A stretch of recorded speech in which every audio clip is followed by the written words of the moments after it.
Eto DOJ, mga bossing, urong itlog. Etong si Pastor Kibuloy. Pakinggan po natin ha. Pakinggan po natin mga kababayan. Add to stage. Sa Ayan. pahayag Op! ng religious Wait leader lang, wait lang, kamakailan. wait lang, wait lang. Sandali lang. Oh, yan. In 3, 2, 1, action! Dante, ano ang sagot ng DOJ dito sa mga kondisyong ibinigay ni Kibuloy tungkol sa Ayan. kanyang pagsuko sa mga otoridad?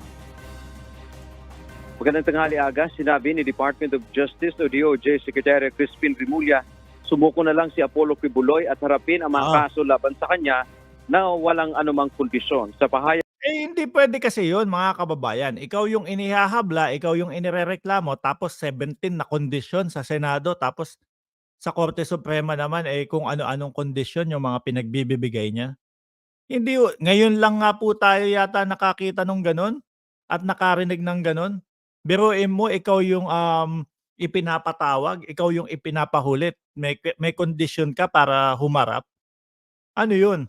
At isa pa, napapansin ko mga kababayan, doon sa kanyang kondisyon, 'no, kondisyon ng engot yun, 'no? Engot lang ang maniniwala do'n sa kondisyon na yun, mga kababayan, Kasi yung kondisyon niya, walang FBI, walang kung ano-ano, sisiguraduhin na hindi siya dadalhin sa Jumerica. Ayaw niyang pumunta ng Jumerica 'no, nandun naman si Maharlika. Ayaw nilang magkasama, Kung sakali, 'di turo niya na din si Maharlika kung nasaan dahil po hanggang ngayon, yung mga subpoena, matapang daw si Maharlika pero yung mga subpoena, ayaw ayaw harapin. Tinataguan yung mga subpoena. 'Di sana mag-ano sila, mga kababayan, turo niya si Maharlika o 'di join force sila doon sa loob ng ano dun, sa loob ng OBLO. Pero yung kay Maharlika, baka sabihin fake news tayo, Yung kay Maharlika naman po, mga kababayan, yung mga libel-libel na ganyan, 'no, hindi naman po criminal case sa Estados Unidos yun, mga bossing. Sibil lang po yun, sibil. Sa ibig sabihin, hindi sila makukulong. Pero makati sa ulo, mga bossing. Makati sa ulo yung 2 milyon na danyos na iniisip mo o 4 na milyon na ngayon, makati po sa ulo yun. Ibig ko sabihin ang hirap matulog kapag may gano'n kang iniisip, 'no, sa araw-araw. Tuloy po. ng religious leader kamakailan, sinabi nito na susuko siya kung titiyakin ng pamahalaan at ng mga otoridad tulad ng NBI at PNP-CIDG na hindi makikialam ang Amerika sa kanyang kaso. Paliwanag ng Hindi puwede, imposible po, mga kababayan. Sabi nga po, 'di ba? Sabi po, yung pag-uusap, 'no, ng Estados Unidos at Pilipinas, mga kababayan, hindi lang papayagan yung kumbaga pagpapadala kay Pastor Kibuloy doon sa Estados Unidos, 'no, kung sakali na nahatulan na si pastor dito sa Pilipinas. Pero kumbaga pag-uusapan pa din po 'yan, ano? Pag-uusapan pa din po 'yan. Kung sakali na guilty na, may hatol na kay Pastor Kibuloy sa Pilipinas, hindi, posible lang, hindi 100%. Posible na hindi na siya ipadala doon sa Estados Unidos. At kung na-acquit o may acquittal na si Pastor Kibuloy, wala pa naman po parehas yun, mga bossing, wala pa din po parehas yun. So, nililitis at lilitisin pa lang po, mga kababayan. 'Di ba? Lilitisin pa lang po. So, etong request ni Pastor Kibuloy, malamang 'to pinag-aralan na nila na imposibleng imposibleng sabihin ng gobyerno natin, "O sige, yes, walang problema diyan basta humarap ka lang." 'No? So, sa madaling salita, mga kababayan, sa madaling salita po, mga kababayan, ang gustong sabihin ni Pastor Kibuloy, "Hindi ako susuko ng buhay." O, tuloy. mas seryoso ang mga kaso at may ebidensyang magpapatunay dito. Wala rin anyang isyong legal sa pag-aresto kay Kibuloy matapos maglabas ng arrest warrant ang korte dahil sa sexual abuse of minors at maltreatment ng mga kaso.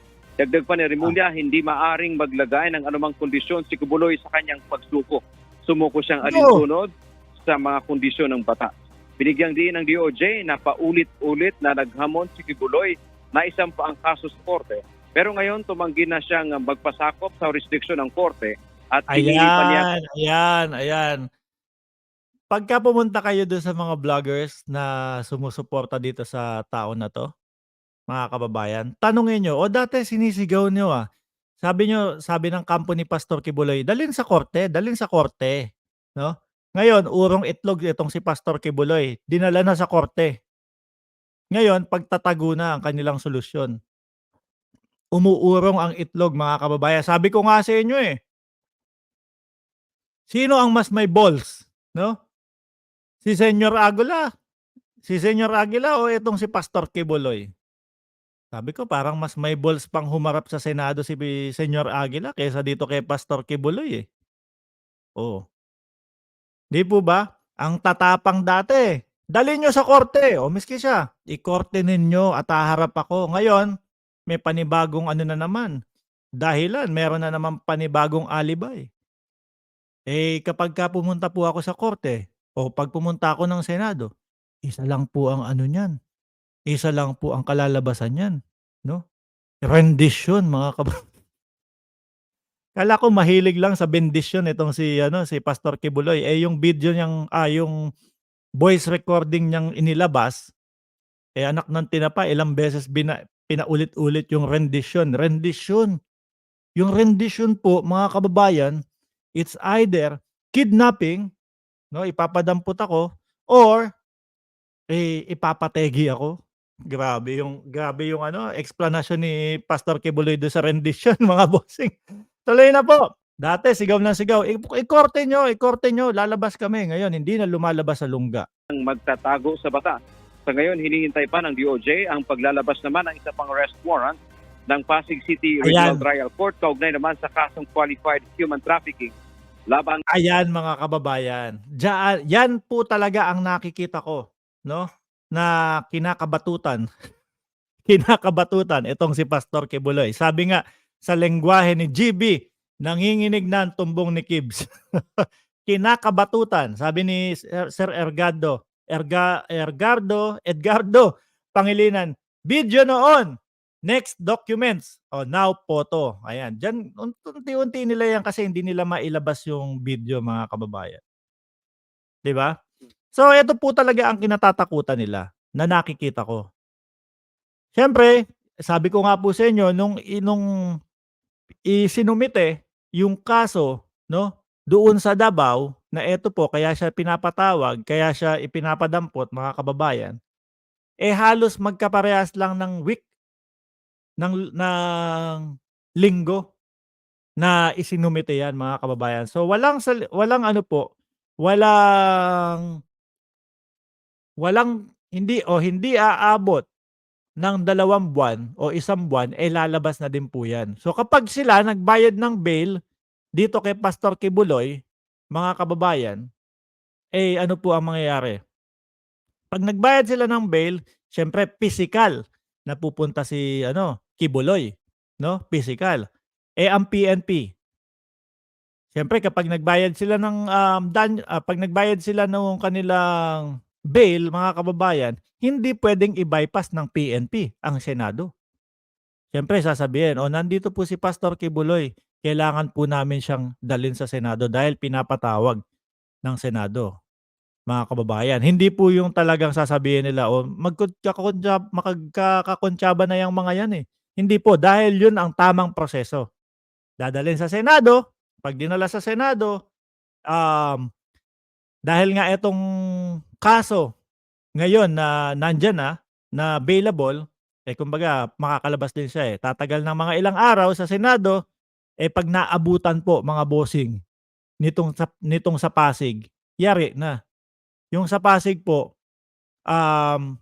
wala pong bail, 'no, diyan siya maiipit doon sa city jail. Ayaw nilang mangyari yon, mga kababayan. Kasi po habang inuusig siya o habang